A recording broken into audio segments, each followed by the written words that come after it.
Women-led tech companies generate 35% higher revenue than their male counterparts. However, the task of getting there is not an easy path. Today, we'll discuss with a nurse turned doctor of nurse practitioner and an entrepreneur on how she's able to go through the winding road of getting resources to gain this right support and tap into the right network to continue growing her company in the healthcare space. Welcome to Provider's Edge, the podcast that helps healthcare entrepreneurs and innovators break down barriers and control their business, life, and future with valuable action steps. With me, your host, Sabrina Runbeck, a recovered clinician and a business deal catalyst. Let's rewrite the rules and create a positive social impact while increasing your profitability. At any stage of innovation, there's always 10,000 things we feel like we need to do because no matter what, you have a brilliant idea. And behind the brilliant idea are gifted founders, co-founders, executive, and everybody else within your company to help you get there. However, we also know the challenges of women in technology that only receive less than 3% funding, yet some research have shown that technology companies led by women actually have 32% higher revenue than their male counterparts. So what do we have to do to actually get out there to create the success story that we believe we can truly generate? Today, we have Susan Davis with us today. She is a nurse practitioner, been in the healthcare space for many, many years and found her true passion and the need to showcase and teach other people about critical care and especially these specific life-saving scenarios. And so she created her co-prep company. I'll let Susan introduce herself a bit. How did you get to this point to say, you know what, I have to be the person to take that leap, take that step, and be able to show people what most people are missing? So, it's been a really long journey, but it's a great question. I have my doctorate in nursing and I have a background in critical care. So I worked in trauma and emergency. I did some flight. I also have my paramedic license. So working with critical care patients was what I did when I was at the bedside. Something that I discovered back then was the difference in care that our patients received in the inpatient environment or outpatient environment or specialty areas of healthcare where it's a low frequency, high risk event, having a cardiac or a respiratory event, or even an anaphylaxis. There's a million things that could go wrong. And the level of preparedness in those areas was not where I think that they could be or should be. And it was fairly glaring to me back then over a decade ago, and it's just as glaring to me it is today. So there's a second component to being prepared that was bothersome to me, and it's how being prepared makes you feel when you're a clinician, regardless of your specialty in healthcare. There's a old wives' tale that just because you've taken a course, a million years ago, that prepares you to save someone's life. And truly, it's really hands-on practice is the only thing that makes or breaks your personal response. And then how that makes you feel when you leave that day, where you work. And anyway, the bottom line is I was feeling a lot of discomfort, a lot of fear, and a lot of uncertainty in my colleagues, and it just was unacceptable. So I created co-prep. What are we going to do? This is not rocket science. What can we do to make this easier to build the confidence and competence of anyone who's going to encounter a patient? And frankly, it doesn't really matter. It could be in your living room as well as in CT or MRI or in the unit. So cardiac arrest doesn't care where you are. Exactly, because we cannot predict the moment when something happened to us. And sometimes I think in medicine, we can always say, hey, we're really good at treating people. However, is that preventative side or that critical moment, things that are so unpredicted, thing happened, what do you do about it? Do you have the right tools? Do you have the right knowledge to actually understand how to do CPR? Do you not get freaking out? I even remember a few years back, I had a lot of people at my house for New Year Eve. And one of these girls, we're just sitting on the bar top and she just tipped over. And we're like, oh my gosh, right? Like, it's like, she didn't seem like she drank that much. What's going on? And then I'm the only person who's medical. So then I go through my steps of ABC while everybody else is just standing around and looking down on her. So you're thinking about the majority of the population, both from the clinician standpoint, right? Therapists, nurses, doctors, PAs, all that, as well as the common people who every day they could see someone fall over, whether it's a heart attack, stroke, or whatever that is, right? Do we have the ability to actually be able to save someone, even just lend a hand? And then for you is you're able to help them to create those training. So for you, this journey has been taking you a few years and you're bootstrapping the company, which is very courageous and brave for doing this. So what made you to believe that this is definitely the true passion and the true mission you need to be and to keep helping you moving forward? Yeah, so I couldn't stop. I kept thinking code prep would just go to sleep and leave me alone, but it wouldn't. And they would ask me, and then they would ask me, and then they would ask me. And the next thing I knew, and this was pre-pandemic, of course, I was asked to speak. I was asked to speak at respiratory symposium, and the respiratory teams were like, oh my gosh, we've got to have this. And there was multiple, I'm in South Florida, there was multiple healthcare systems that said, oh, well, we want it, and we want it. We need that. Oh my gosh, we need that. And I was like, oh my gosh. Okay, give me just a second.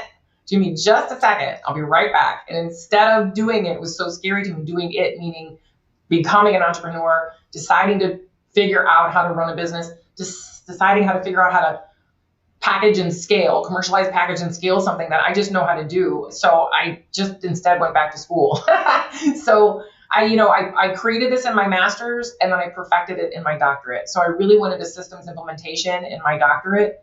And that, people think I'm crazy, but that was easier to me following my rubric, than going into the entrepreneurial space, because I tried and it was so huge and it was so scary. I didn't know where to go next. It was way too much. And so therefore I just kept giving it. I've been giving it for a decade. If they call me, they're like, how do you do it? I said, well, they call me and then I go there and I do it.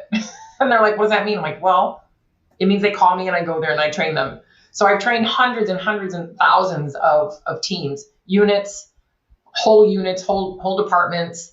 And I've done that for years, and I've done it with pleasure and joy. And when I'm there doing it, it feels so good because it's not rocket science. It's giving people the opportunity with less is more.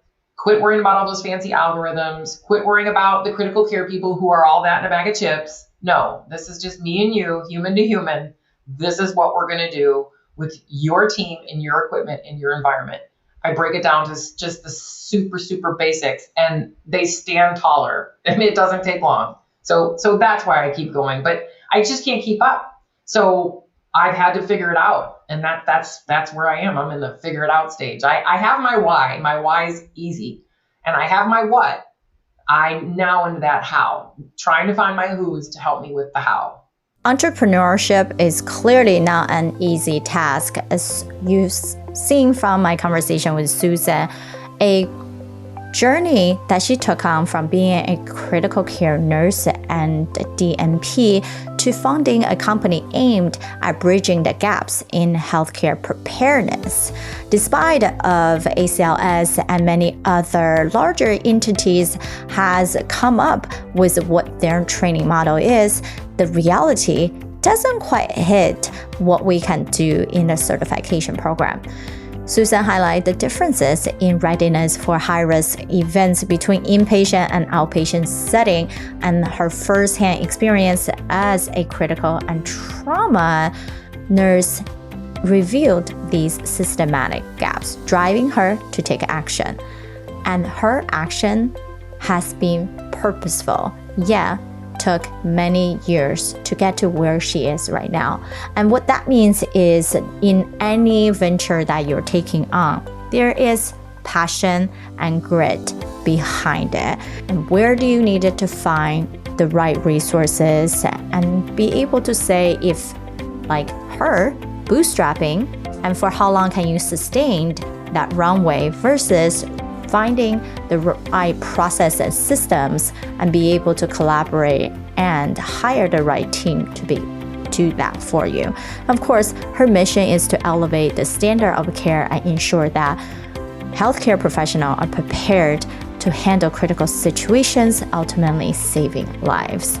And when you have such a strong mission and you know nobody can do better than you are, you will be able to keep moving forward.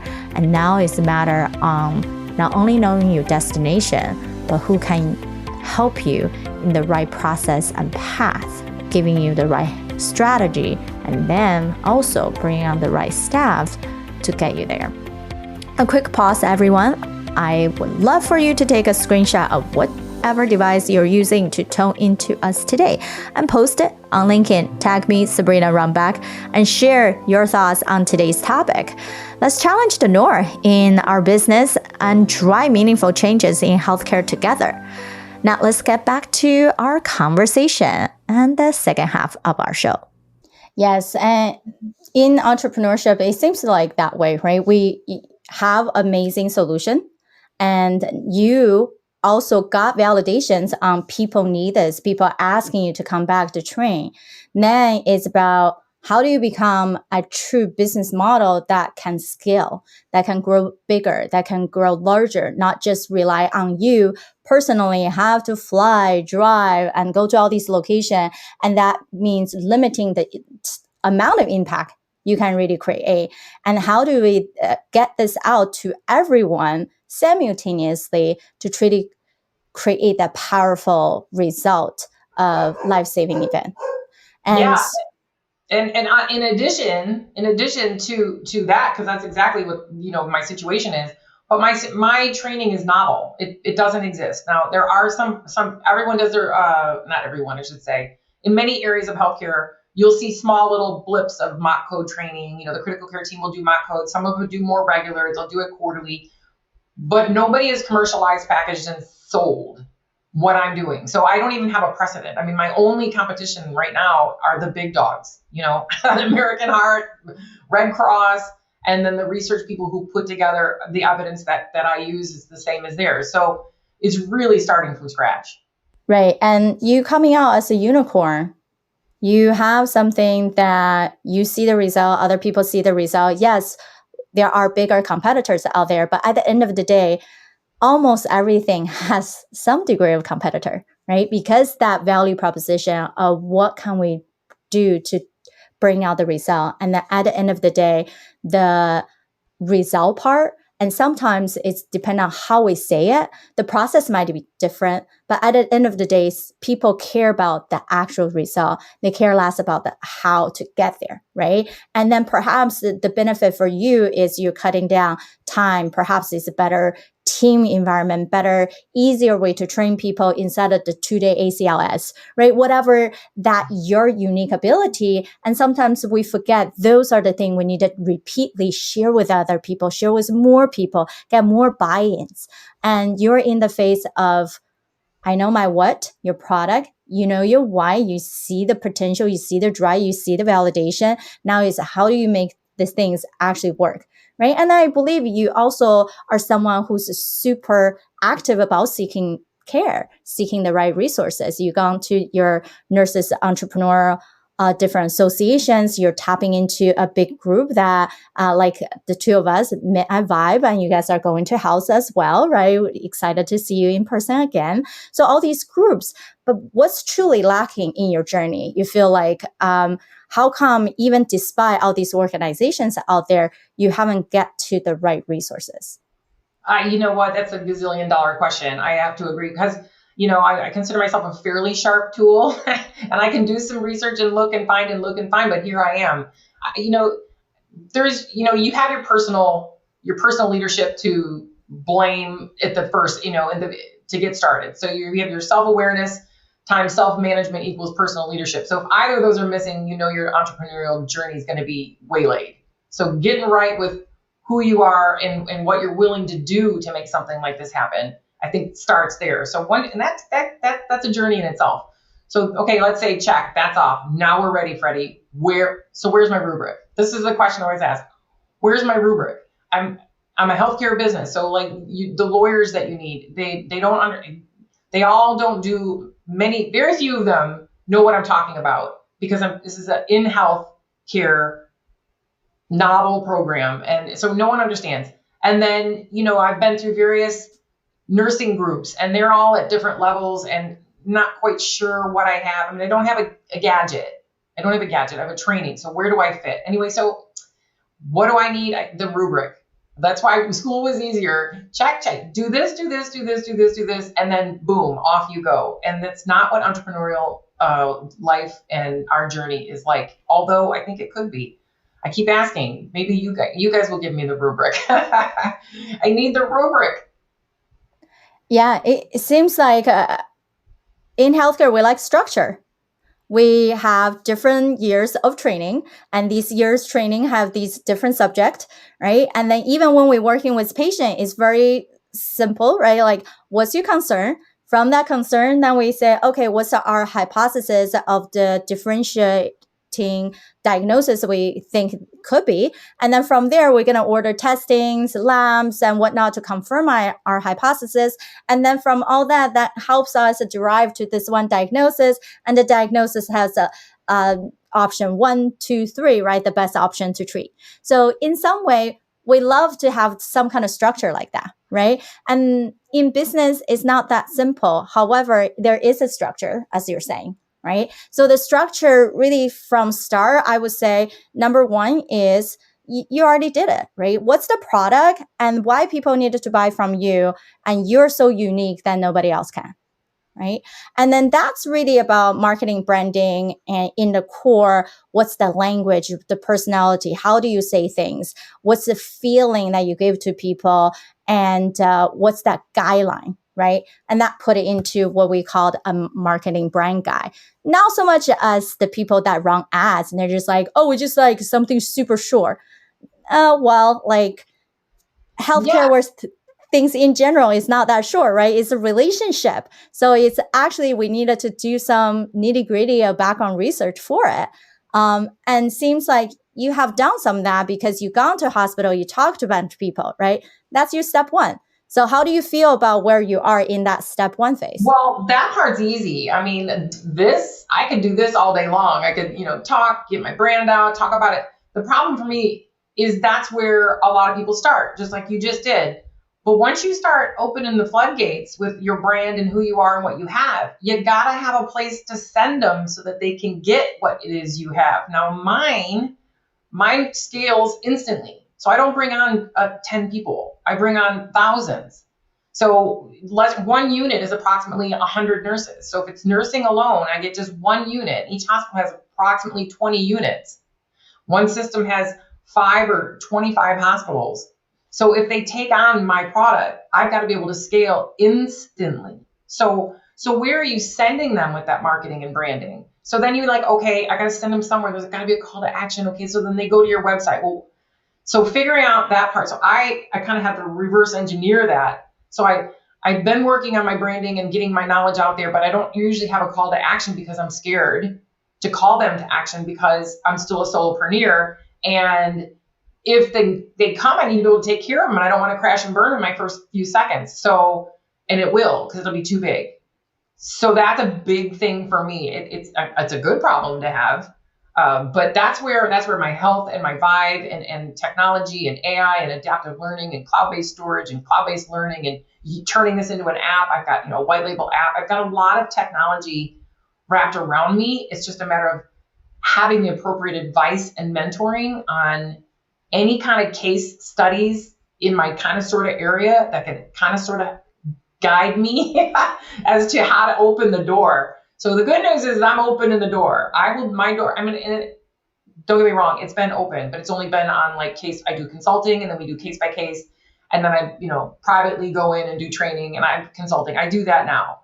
But to open my doors so that I'm open, it's going to take a bigger punch. So I will be open before health. Yes. In my first mega attempt, like, what the heck am I doing? Right. in the math, in the Right. math skill. So I mean, what I'm hearing is you know how to open doors, right? You know how to brand yourself. You know how to get that critical message out there for people to say, yes, I need this. Now, the critical part for you is creating that entire client journey so they feel supported. They feel like you have what's needed to support them. And once they become a client, what do they go, right? Once they say yes, hey, raise my hand, I need more information. What's the next part of piece that they'll build more trusting in you, in your system, outcompete others.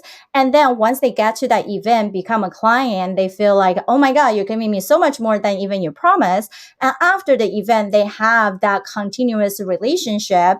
And what does that mean? Is there email? Is there a campaign? Is there different activities that continuously bring them back to your sphere so you're not just a one-time deal and done with, right? There's still an environment and community of support. So I feel like that's where your critical miss right now is to create that entire client journey and knowing what pieces that need to go to each spot. So then, as you were saying, when you go to a big event like health, then you can actually turn on the switch to say, come to me. I know how to support you. And I'm going to tag you as ABC and all the supporting material go to you and you know exactly what to do next, right? So I feel like that could be the biggest missing piece for you is that combination of now you prelim branding marketing is done is that what's the client journey, what's the sales journey looks like, the conversion conversation looks like, and then once they become that, how are all your internal staff and system have this great operation to support all these people that truly need you? okay, you're hired and I'll take it. The answer is yes, yes, yes, yes, yes. Yes, I need it all. And then there's a little bit of a sticky wicket here as far as the training alone is one of the biggest gaps is because of the resuscitation giants and what they teach right now. And then again, there's missing links in various education pieces. Like right now I'm doing a lot of work in radiology and meaning what's missing in their education, their founding education so that they're prepared when an emergency happens. But when you pull that all together, and again, you have to be ready. But I will not have a hands-on portion. So one of the biggest problems we have with what we have is that's missing now. And in the digital era and the speed and AI and adaptive learning and all that stuff, but now people take these life-saving courses in their jammies at home, and then they go and do their skills on a avatar in a closet.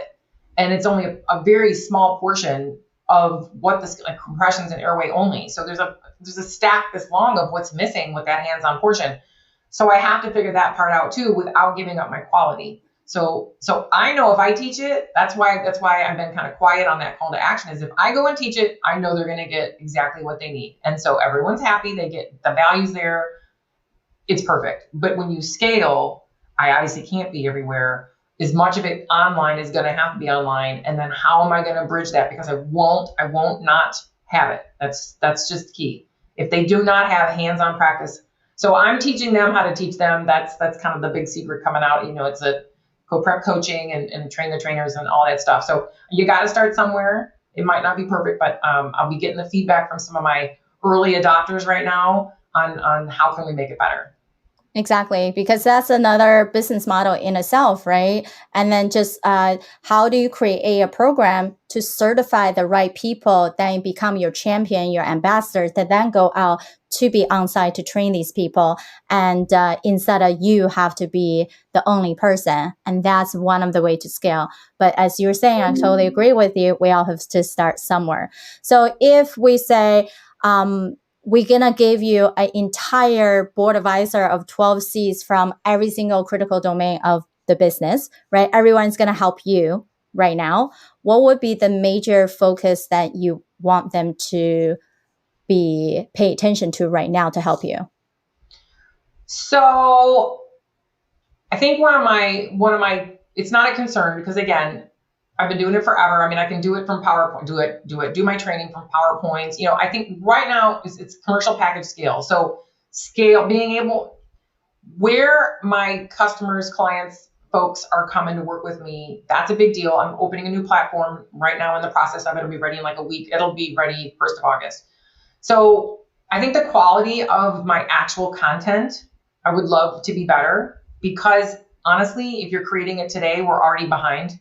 You know what I mean? As far as if you're not using adaptive learning, if you're not using an AI model, if you're not using a large cloud type storage, which I'm not. So that's one thing, connecting with people in ed tech and looking at their solutions, and also connecting with people in the ed tech space, in the simulation space, because there are ways for me to do some simulation training. Again, I won't give up on the real environment stuff, but I would be able to elevate my offer if I had some simulated in there too. So I think my next step is when I get proof of doors open. I have proof of concept in hundreds and thousands of places, in many institutions, in many different types of specialty areas. That's not a problem. It works every single time.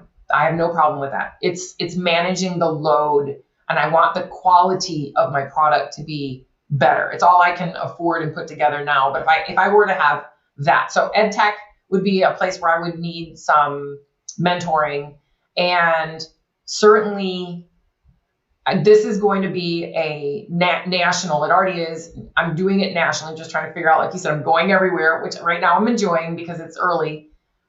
But how do I break up the country appropriately in its regions, and what are business models for large scale healthcare, train the trainer? So I'm not sure who to ask about that. And then to your point, setting up operations, standard operating procedures from the sales and, the start to finish on that client journey. I have nothing. I mean, I've studied and I've read, but I'm going to need specialty help there. So I'm kind of there. I'm like sales package, standard operations, making sure that my product is as good as it can be, and having the ability to get there quicker, and then getting it out there, and just really getting it out there. So after that, with that set, then how much fun can we have with, webinars and more speaking and TEDx, just watch for me. I'll be TEDxing too. So then it'll be fun. I just need it set up. It's good. It's ready to go. It just needs an appropriate setup for scale. Yes. And then that's what we believe in, right? And then it could be really fun to do a lot of speaking engagement, apply to TED, and speaking to many great people to be like, yes, I need this, right? But at the end of the day, it's, do we have the foundation that's there, so then we can keep everyone that comes through your path continue to champion you, and not just get the initial excitement and they didn't get what they thought they got and they end up leaving, right? And then we wanted to keep people in our sphere, in your community, that will, no matter what, wherever they go, right? They can switch to different systems, hospitals and whatnot. They still say, this is the best training I had. This is the best workshop. This is the best knowledge. And then they will be able to share everywhere. So start from the foundation definitely is true. And I think all of us in some degree always gonna to delve, do I have the best solution, right? Like, are people really seeing that? And then sometimes we just have to remove a little bit about that professionalist hat to say, clearly you train many, many teams and they are raving about it. It's good. We needed to make sure the infrastructure is there to continue to support what's already good, and then take time to improve, right? And so I love it that you're so authentic, and then to share those part of the true path, right? And then as any startup hearing about this, and especially women, like it's sometimes we are by ourselves, right? Susan, you're founding member, and then looking for the right support. It's a challenge. And yeah, when you have the right people with you, it becomes so easy. The conversation just flow and things become much easier. As we say, we believe in triad. When we have one person, sometimes we talk ourselves in and out of things, despite how good it is. When you have two people, sometimes it becomes a debate instead of, let's figuring this out, because we still could be standing at a different mountaintop talking about the same thing, but we're not really getting there, right? And then when we have three people, then it balances off to say one person can be listening to the two people and then giving feedback, and vice versa.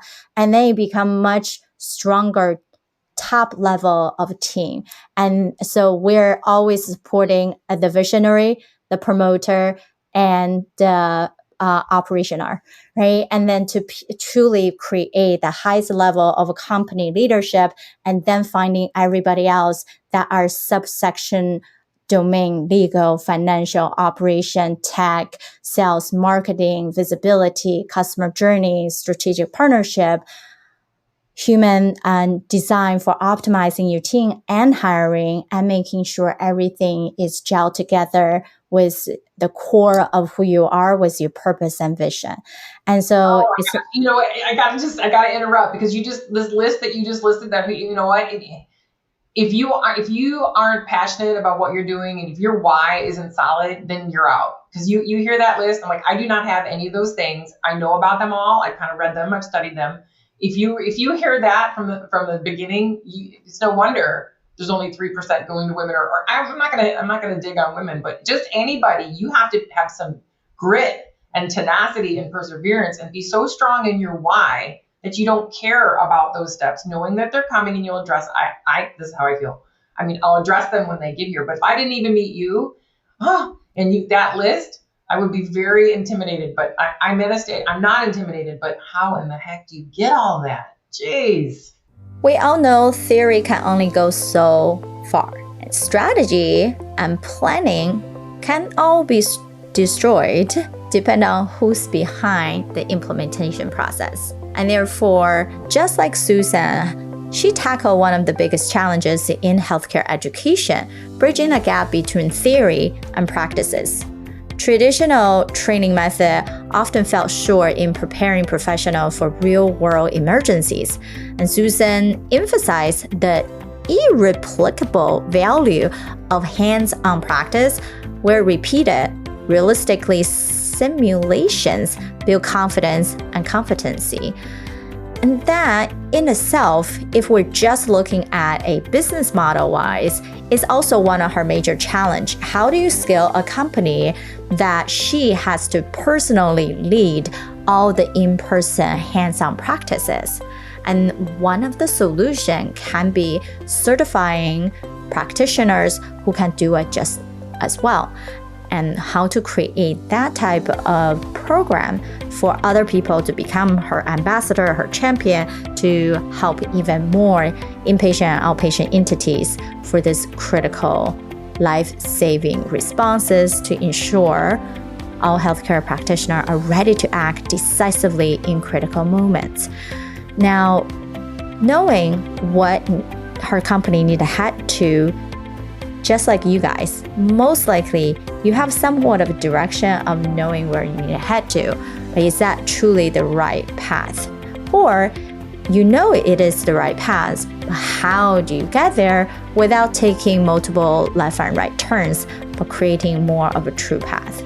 And that need to be done with people who can do a well overhaul of due diligence and looking into a company, not just that one area. For her is infrastructure as well as market fit.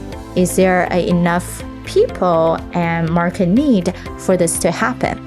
As well as who will then be able to create more champions for her to bring in the right people who want to do the same thing as her.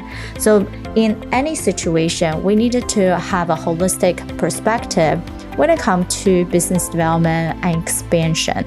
If you're listening to this episode and thinking that you have a great story that can inspire other healthcare executive leaders in our space, then we wanted to hear from you. Apply to see if you qualify to be one of our speakers for our show. Visit theprovidersedge.com to apply.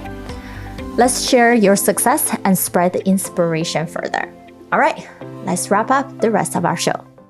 Right? And then that's why one of the solution post point we are bringing into the board is to say, a company, when you guys start having revenue, having strive, it's exciting, right? You're making progress, you're making move. Then is, what do I do now? Like, how do I create the right infrastructure, the right team, and the right strategy to actually go forward and doesn't still feel like, I'm fighting against everything, or I have 10,000 things I still have to do that I don't even know where to double down on the best effort, right? So for us, it's bringing in that 12-person executive team to say, unlikely you're going to hire us individually as a full-time, but we're going to bring on as a fractional board to do diagnostic of all your infrastructure. So we can become the GPS in your car to tell you exactly what to do and not doing zigzagging. And so we can do a more of direct path. So then it's offloading. It's become more joyful. Everyone who's coming into your team, they're self-motivated without training them to be ABC or XYZ, and people don't burn out anymore, right? Just because we switch from the burned out state, the stress state of being a clinician to entrepreneur, that doesn't mean you don't burn out in entrepreneur. So we want to make sure everything is working in your best genius zone. People are supporting you the best way, and not so much you have to teach them every single way that to best support you. And so it's a cohesive system that we do. And then I think we're proud of that. We're proud to be partnered up with the investors to look into their portfolio company. They're great at numbers, but we also great at the human capital, the social capital, the culture capital side of become the true driver to make sure all the strategy is moving forward together. So can't wait to talk to you more and to see how we can help your company and you. Really, we love our nurses, and then be able to stand up to make a name for you guys, for yourself, and also the profession, what the possibility of this profession can be, and just all the excitement. So as we wrap up, what would be the last thing you want people to know? Well, I think coming together, it's all about relationships, Sabrina. I mean, just meeting you at Vive and having your support has been amazing. So there's nothing more that a new entrepreneur likes than anything that will accelerate them in any way, shape, or form. So being open to finding mentors, to finding those, what is the 10X book? 10X is easier than 2X is, it's not about who, it's not about how, it's about who. So I think it's all about relationships, and you definitely have to get out there and meet, and you've got to be on social like LinkedIn, and you have to go to these events and meet amazing people like Sabrina, who has this board of 12. I mean, I couldn't even imagine the joy of being in a room with that much support would do for me and any other entrepreneur at my level, above or below. So I think it's about relationships. And if you're going to do anything in the entrepreneurial space, you better get good at relationships and networking.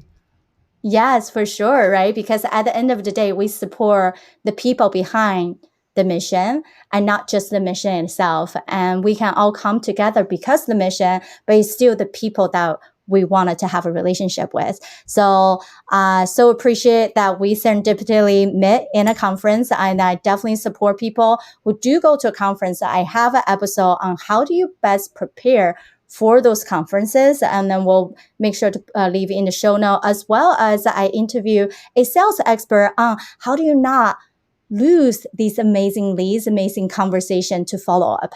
So how do you make sure you engage with them and continue to have these conversations? Even if it's not the right time now, it can be later on as you're creating that community together. So, really? So I need a copy of both of those to share with my nursing colleagues. Remember, there's 30 of us, either nurse founded or nurse run businesses coming to help. So we can use every little bit that you can offer. So I appreciate that a lot. Yes, for sure. We'll share those information. And then for everybody who knows, September 14th, we are having my TED Talk in Buckhead Ave for the whole day event. And we're so excited to hear all 12 speakers, everyone bringing a different perspective. And there are 2 of us in healthcare presenting our idea. And for me, it's the 3% problem. Why? Women-owned innovation in healthcare is so hard. And we're going to break down some of these gatekeeper myths that I will be sharing in my talk. So once that got published into YouTube on TEDx, I'm happy to share with everyone. But until then, hope if anyone is in town in Atlanta for that, we would love to have you in person. Starting a business is no small task. How can we ensure that you actually have the right funding, resources, people, which means both financial capital, human capital, social capital, and culture capital to back you up and continue to grow. That is a challenge every day leaders are facing, especially founders and owners of a company. Today, Susan shared with us her insights on bridging the critical care gap in healthcare to be ready to respond to any situation, and overcoming these growth hurdles and building a sustainable and scalable business. And many times, founders might have great ideas and valuable services, but they cannot make it scalable. And when we are limited by people and effort and time, then a business model can be less appealing to investors or collaboration partners. So what did we learn from today's episode? Here are the main points. Number one, your knowledge is transferable. Susan was able to leverage her critical care and trauma background to gain additional knowledge in Doctor of Nurse Practitioner degree and went on to truly expand her program in critical care readiness and identify a system gap in healthcare and do something about it.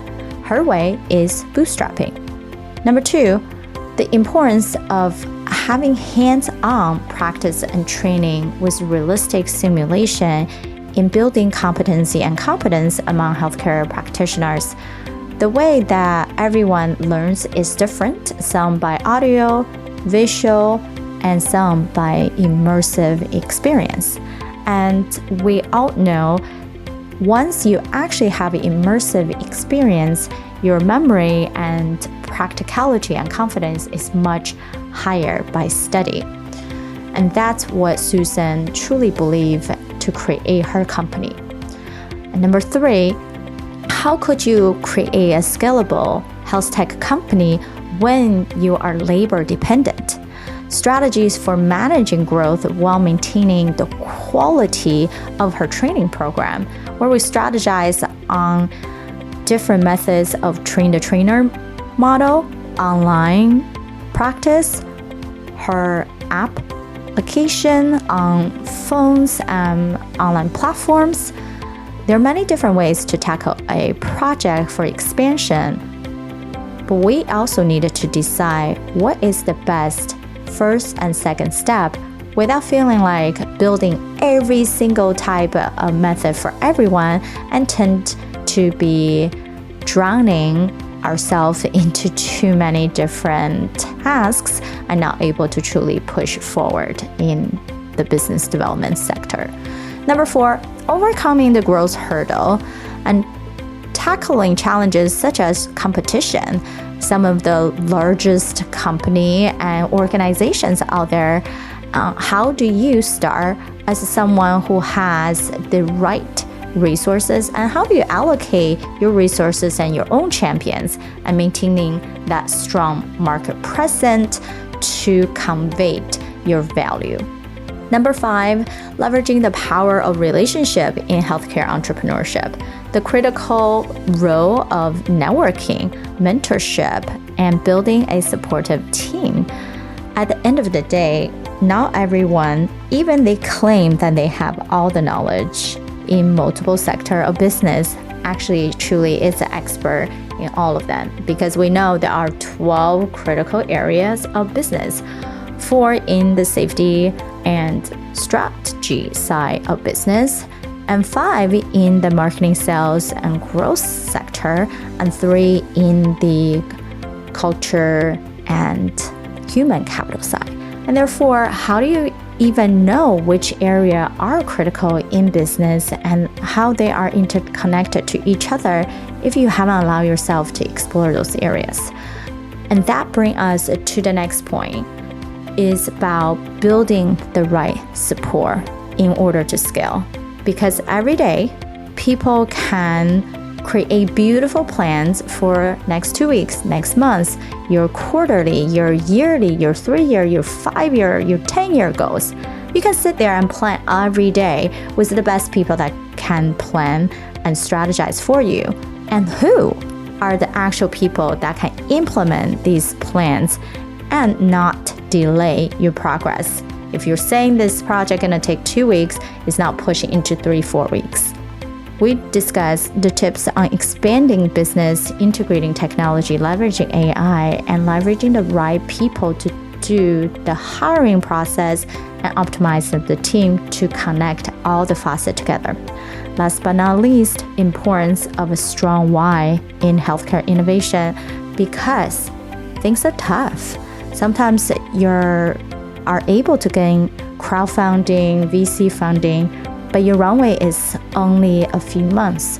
How do you keep motivating both yourself and your staff by pushing over the hurdle and doesn't feel like you're constantly just raising funds or hustling to get the next client, and able to overcome these obstacles to continue moving forward?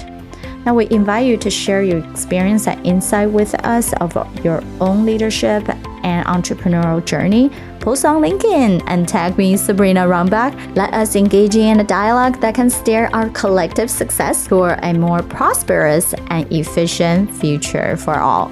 Now tell us, what strategies would you like to look into right now, and what type of help do you like to have if you have all the capital in the world in order to scale your health tech company?